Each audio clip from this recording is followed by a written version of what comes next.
Pemirsa, Anda masih menyaksikan Hidup Sehat. Kita masih membahas mengenai stroke ya, pemirsa, kita mengenali gejala dan juga penyebabnya. Saya mau tanya ke dokter dulu, ada fakta atau mitos nih dok? Fakta atau mitos sakit kepala hebat disertai rasa lelah, alami kelemahan motorik dan juga sulit bicara menjadi ciri khas dari penyakit stroke. Fakta atau mitos? Itu fakta, tapi ada tapinya. Tapi itu bukan menjadi ciri khas. Artinya itu masalah satu gejala terjadinya serangan stroke. Tapi bukan hanya itu. Bisa jadi juga serangan stroke terjadi misalnya orang lagi ngobrol biasa, tiba-tiba dia nggak bisa ngomong atau tiba-tiba dia lupa. Jadi kata kunci dari stroke gejalanya memang macam-macam. Salah satunya tadi disebutkan tadi ya. Cuman kata kuncinya adalah muncul tiba-tiba alias mendadak.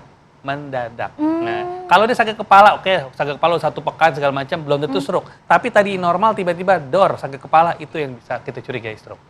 Dok, jika orang itu sendirian kemudian mengalami stroke, kesulitan ngomong, itu sebenarnya apa yang harus dilakukan, Dok?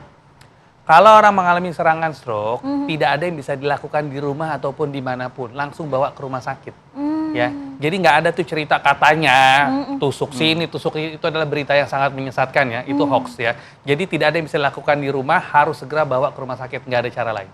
Kalau misalnya ditelat-telatin gitu, makin lama makin susah disembuhkan, Dok? Berarti? Betul, prinsipnya stroke itu apabila ditangani dengan secepat mungkin dan setepat mungkin, maka angka kemungkinannya untuk sembuh sempurna lebih besar.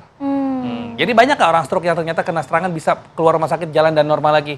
Banyak, tapi kita ada namanya golden period. Waktu di mana itu adalah fase sel otaknya itu masih pingsan, belum mati. Jadi masih bisa diselamatkan. Tapi kalau sudah mati itu susah. Itu golden periodnya tuh berapa lama sih, Dok, biasanya?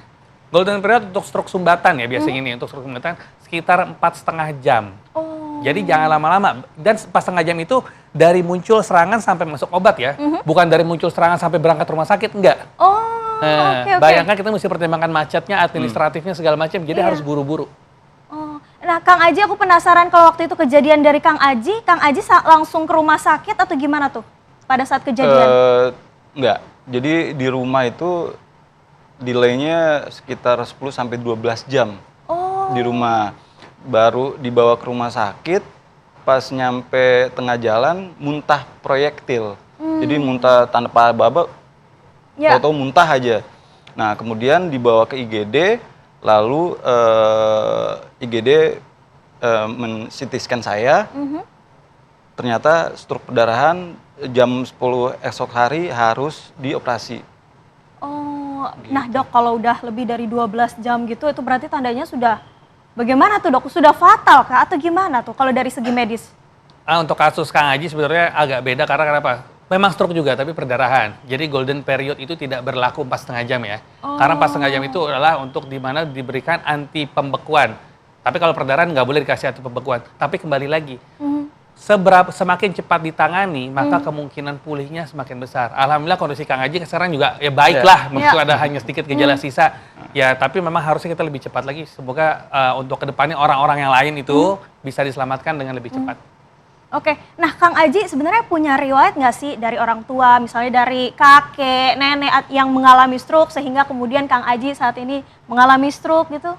Enggak, saya justru kena serangan stroke itu ada satu penyakit, kata dokter aneurisma. Jadi pelebaran pembuluh darah gitu di otak gitu, Mbak. Kalau aneurisma itu penyebabnya apa sih, Dok? Aneurisma itu bawaan. Jadi dari kecil genetik. Pembuluh darahnya bawaan lahir itu melendung kayak balon. Nambah umur balon ini makin besar sampai akhirnya tidak tertahan lagi, terutama dengan tekanan darah yang tinggi, akhirnya akan pecah. Gitu. Jadi itu memang faktor yang memang bawaan lahir. Nah, tapi kalau si aneurisma itu walaupun genetik, kalau kita hidupnya nggak sehat, itu bisa semakin memicu gejala stroke ya, Dok? Banget. Jadi ketika orang ada aneurisma, prinsipnya gini, kita nggak tahu kita ada aneurisma atau tidak. Makanya supaya tidak terjadinya pecah pembuluh darah, maka tekanan darahnya jangan tinggi-tinggi. Orang nggak punya aneurisma aja tekanan darah tinggi bisa pecah, apalagi ada aneurisma lebih mudah karena dindingnya lebih tipis. Lebih tipis. Oke. Nah, kalau dari Kang Aji sendiri saat ini apakah masih ada sisa-sisa dari gejala stroke yang waktu dulu dialami? Ada, ini tangan kanan. Oh, itu Jari susah kanan, untuk dibuka ya? Sulit untuk terbuka. Oh, Sulit. nah ini menghambat aktivitas nggak sih, Kang? Tidak terlalu. Tapi menghambat untuk mengerjakan sesuatu, ya memang gitu. Oke, nah dok, selain aneurisma, ada nggak sih dok penyakit-penyakit lain yang beresiko akhirnya nih jadi terkena stroke gitu? Ada nggak? Jadi stroke itu dibagi faktor resiko menjadi dua, ada yang bisa dimodifikasi, ada yang tidak bisa dimodifikasi.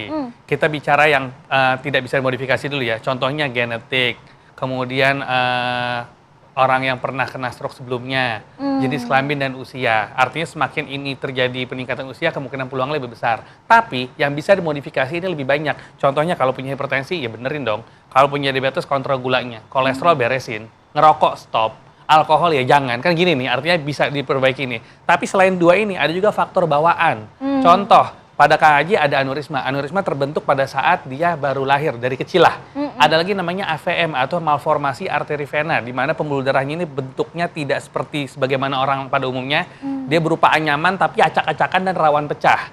Tapi semua ini adalah silent, ya seperti punya bom waktu di kepala yang nggak tahu kapan dibakar subuhnya, akhirnya dor. Nah itu, jadi memang mungkin kedepannya harus diadakan screening, nih saya jadi titip pesan ya, adakan screening untuk orang-orang remaja, dilakukan tindakan pemeriksaan MRI atau MRA untuk melihat struktur pembuluh darahnya. Sehingga kalau terjadi sesuatu bisa diminimalisir dan bisa dicegah. Oh gitu, nah pentingnya untuk melakukan screening dan mudah-mudahan ini juga semakin aware ya masyarakat untuk khususnya untuk remaja gitu agar kemudian gejala stroke ini juga nggak akan terjadi di mereka. Betul. Nah pemirsa, kita ada tayangan nih berikut ini, kita saksikan bersama-sama 6 olahraga yang disarankan untuk penderita stroke.